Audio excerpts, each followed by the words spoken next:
Mesdames et messieurs, vous allez numéroter des jeux avec moi.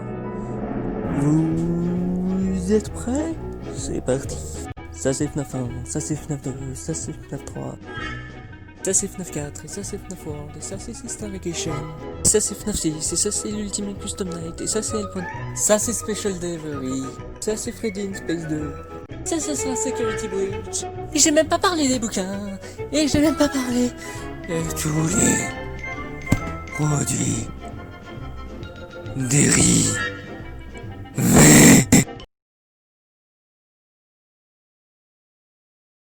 Je vais enfin parler d'un truc que je vois beaucoup être débattu pour rien. Parce que ça sert à rien. Incroyable, n'est-ce pas? Et oui, je parle bien évidemment de la numérotation des Five Nights at Freddy's. Vous allez comprendre ici toutes les possibilités de numérotation et que vous allez comprendre que ça n'a aucun sens de le faire. C'est parti. Je pense rien vous apprendre, mais de Five Nights at Freddy's 1 à Five Nights at Freddy's 4, ils sont tous numérotés. FNAF 1, FNAF 2, FNAF 3, FNAF 4, voilà. Mais à savoir que FNAF 4 a failli s'appeler Five Nights at Freddy's The Final Chapter, ce qu'on pourrait voir selon les teasers. Mais bon, est-ce que c'est certain? Ça, non. Mais il y en a un autre qui est numéroté, et qui va pas plaire. Je parle ici de Freddy Fazbear Pizzeria Simulator, parce que dans les codes de sa version PC, il est FNAF 6, directement dans les codes du jeu. Et dans sa version mobile et probablement console, dans l'avenir, je ne sais pas, je ne suis pas dans l'avenir, je fais ces vidéos à l'avance, s'appelle FNAF 6 Pizzeria Simulator. Et oui, c'est les seuls. Ici, pour simplifier la chose, je ne vais pas parler de FNAF 1, FNAF 2, FNAF 3, FNAF 4. Ici, c'est Vacation et les suites, allez vous faire foutre. Non, je vais parler de ce qu'a permis Farod de voir la suite de FNAF, mais il a fait une numérotation parmi tant d'autres qui est restée en tête de la plupart des gens. Voilà. Ainsi, nous avons Five Nights at Freddy's 1, Five Nights at Freddy's 2, Five Nights at Freddy's 3, Five Nights at Freddy's 4, Five Nights at Freddy's 5, Sister Vacation, Five Nights at Freddy's 6, Freddy Fazbear Pizzeria Simulator, Five Nights at Freddy's 7, Ultimate Custom Night, Five Nights at Freddy's 8 /VR L.TED, Five Nights at Freddy's 9, Security Breach. Je vais faire simple avec la sortie des jeux au fur et à mesure. FNAF World n'a jamais été numéroté. Et non, je n'enfonce pas le couteau dans la plaie en disant ça. Pour tout le monde, c'est un spin. Hype, pourquoi tu l'as rendu au moins un peu canon dans le lore de FNAF 4? Ensuite, nous avons Sister Vacation, qui a toujours eu du mal à être assumé comme un FNAF 5. Ensuite, FFPS, pour ceux qui le connaissent, c'est noté dans ses codes du jeu ou sur sa version mobile, comme je l'ai dit, FNAF 6. Ensuite, l'Ultimate Custom Night, c'est un débat incessant et inutile pour savoir s'il est FNAF 7 ou s'il est un spin-off. Et ça, la réponse que je donne, ça dépend du head canon de chacun. Ensuite, L.TED est soit un port VR, soit FNAF 8. Il est un mélange des deux. Ensuite, Special Delivery a beaucoup de mal d'être assumé comme FNAF 9. Et même par les pas que par les francophones, justement. Les anglophones aussi. Et Security Breach, est-ce qu'il est FNAF 9 ou FNAF 10? Vu comme pour FNAF World, c'est très compliqué à expliquer, je ne vais pas le citer ici. Oui, je ne lui enfonce pas de couteau dans la plaie, je là. Non, mais du coup, ça nous fait FNAF 1, FNAF 2, FNAF 3, FNAF 4, FNAF 5 Sister Vacation, FNAF 6 Pizzeria Simulator, FNAF 7 Custom Night, pas Ultimate Custom Night, y a pas besoin, FNAF 8 /VR L.TED, FNAF 9 /AR Special Delivery, FNAF 10 Security Breach. Et ensuite, le reste. Vous voyez comme à quel point c'est bizarre, je l'avoue, mais c'est les seuls qui sont actuellement pouvant être numérotés par rapport à leur canon. Et oui, du coup, ça fait mal à FNAF World. Parce que du coup, maintenant, FNAF World est rendu semi-canon. Déjà, avec FNAF 7, clin d'œil, et qui était le cas il peut être un jeu dans les jeux, lui aussi. Voilà. On n'est pas rendu, quoi. Mais voilà la numérotation de comment ça serait avec les choses semi-canon. Parce qu'il faut bien essayer de tout numéroter. Sur bientôt 12, voire 13, voire 14, voire 15 en préparation au jeu, faut bien essayer d'avoir sa numérotation, non? Non, on s'en fout. Ok. C'est même pour ça que là, je vais essayer de vous montrer sans les choses semi-canon. Allez, ça sera facile. FNAF 1, FNAF 2, FNAF 3, FNAF 4, Sister Education qui est FNAF 5, FFPS qui est FNAF 6, Hellpointed qui est FNAF 7, et Security Breach qui sera FNAF 8. Non. Non, non. Comme je l'ai vu dans la précédente Concept Theories, Hellpointed semi-reboot l'univers et rend les jeux comme ce qu'étaient les livres, comme médias, des choses semi-canon. Donc, Hellpointed FNAF 1 et Security Breach sera FNAF 2.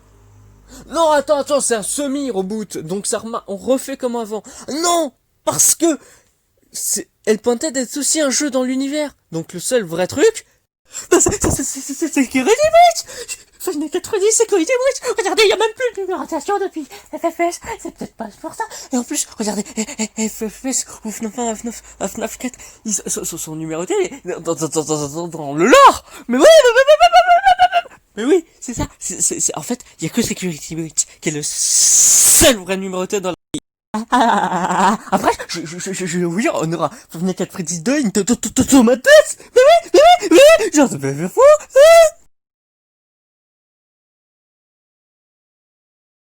Mais du coup, on va enfin pouvoir répondre à cette question.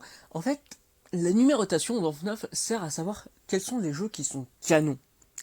Et vu comme le canon est flou, bordélique, paradoxal et de la merde, bah en fait ça sert à rien. Ça ne sert à rien de numéroter les jeux. Ça dépend de l'interprétation. Par exemple, l'Ultimate Custom Night, comme je l'ai dit, ça dépend de ça. Tu veux faire que William soit dans un enfer où Michael ait eu son purgatoire?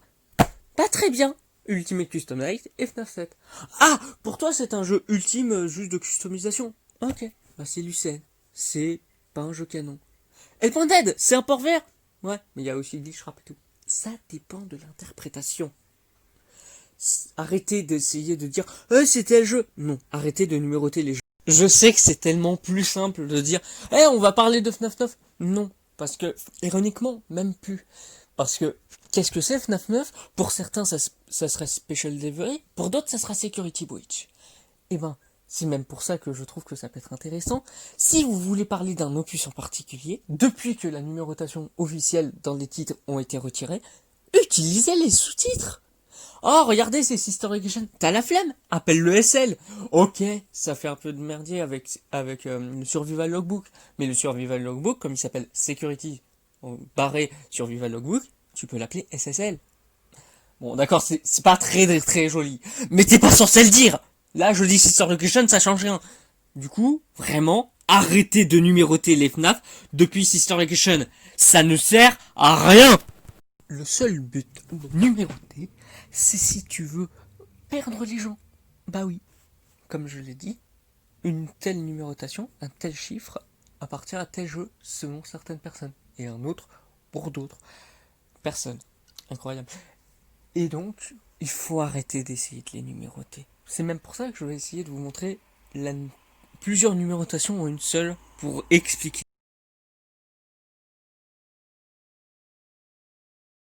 La numérotation, qu'est-ce que ça donne? Actuellement, je tiens à préciser que la numérotation que je vais donner, la multinumérotation que je vais donner, ne peut marcher que jusqu'à la sortie de la vidéo. Parce qu'il peut y avoir un autre truc le lendemain et tout. Et je tiens aussi à préciser que je n'utilise que les médias vidéoludiques pour cette numérotation. FNAF 1 et FNAF 1, FNAF 2 et FNAF 2, FNAF 3 et FNAF 3, FNAF 4 et FNAF 4. La version Halloween de FNAF 4 reste FNAF 4. FNAF World, vu sa différenciation et vu son concept de semi-canon étant trop dans l'avenir de la licence et que ce n'était pas du tout numéroté pour ça, et avec FFPS qui est FNAF 6 et qui du coup fait un débat entre FNAF World ou Sister Vacation qui pourrait être FNAF 5, je tiens à préciser que je pourrais faire un débat si vous voulez sur ça en faisant vraiment l'avocat du diable avec une théorie à la Goliath, ça arrivera probablement à voir, mais en tout cas du coup c'est pas FNAF World qui est FNAF 5 mais Sister Vacation. FFPS, comme je l'ai beaucoup dit dans cette vidéo, c'est beaucoup montré qu'il est FNAF 6. Ensuite, Ultimate Custom Night, là, c'est comme je l'ai dit avec ce débat inutile, et justement j'ai fait cette vidéo exprès pour en parler aussi. Soit il est FNAF 7, soit il est l'Ultimate Custom Night, pour certains c'est un FNAF World 2 horrifique. Mais donc, soit il est FNAF 7, soit il est l'Ultimate Custom Night. Ensuite, Headpointed, soit il est FNAF 8, du coup, soit il est FNAF 7. Ensuite, on a Special Delivery, qui lui soit est du coup FNAF 8, soit FNAF 9, voire il n'est pas numéroté, parce que pour certains il est aussi un spin-off. Ensuite, on a du coup Security Breach, soit il est FNAF 8, soit il est FNAF 9. Et ça dépend encore de l'idée qu'on s'en fait. Et les autres, je ne préfère pas les citer parce que Freddy in Place 2 est fait pour un live caritatif. Certes, maintenant il y a des liens avec... entre Freddy in Place 2 et Security Breach. Encore une fois, je préfère une vidéo d'avocat du diable dessus, mais normalement, ça sera pas, il n'y aura pas encore de vidéo dessus. Mais dans l'idée, le truc que vous pouvez être certain, c'est que maintenant, la numérotation sert, comme je l'avais dit, à montrer le canon. En fait, le canon, c'est l'ensemble des œuvres officielles. Donc au final, vous pouvez numéroter tous les FNAF qui existent à l'heure actuelle, et vraiment, même s'ils sont pas canons lore, ils sont canons dans leur officialité, fait par Scott, et même voir le FFI. Et donc, la numérotation ne sert à rien. Et je vais vous laisser place à la conclusion. Pour conclure, j'espère déjà avoir été clair. S'il y a un souci quelque part et tout, et oui j'ai déliré, eh ben dites-le moi dans les commentaires, j'essaierai d'être clair là-dessus. Sinon, le fait que je peux dire sur la numérotation, outre qu'elle ne sert à rien parce qu'il y a eu un chapitre dédié, c'est le fait que cette vidéo je voulais la faire depuis longtemps, parce que je vois beaucoup l'idée de se dire ah mais on va parler de ça et tout, ah mais non mais c'est ça l'opus. J'ai vu trop de personnes s'énerver sur ça. Du coup c'est même pour ça que j'ai commencé à faire certaines vidéos théories. C'est que je veux essayer d'empêcher tous ces débats, ces disputes inutiles. Surtout quand FNAF n'en fait que. Et c'est même pour ça qu'il est décrit. Malheureusement, toute aventure a une fin. Selon moi, ça serait ma dernière concept théorie, la 5e, ce qui est déjà énorme pour moi. Normalement, même pour fêter ça et pour fêter un truc assez spécial, il y aura ce soir une première pour la concept théorie 2 au complet. Et je m'excuse encore du retard qu'elle a pris et qu'elle a donné à cause du décalage dû au Covid Bact. Ainsi, je vais vous retrouver à 20h, normalement, ce soir. Aussi, j'ai fait cette vidéo exprès pour régler le souci, comme dit, mais du coup, pour faire l'ouverture-conclusion, c'était aussi pour faire au moins une vraie vidéo, au lieu d'une juste un regroupement de deux vidéos. Clin d'œil, clin d'œil.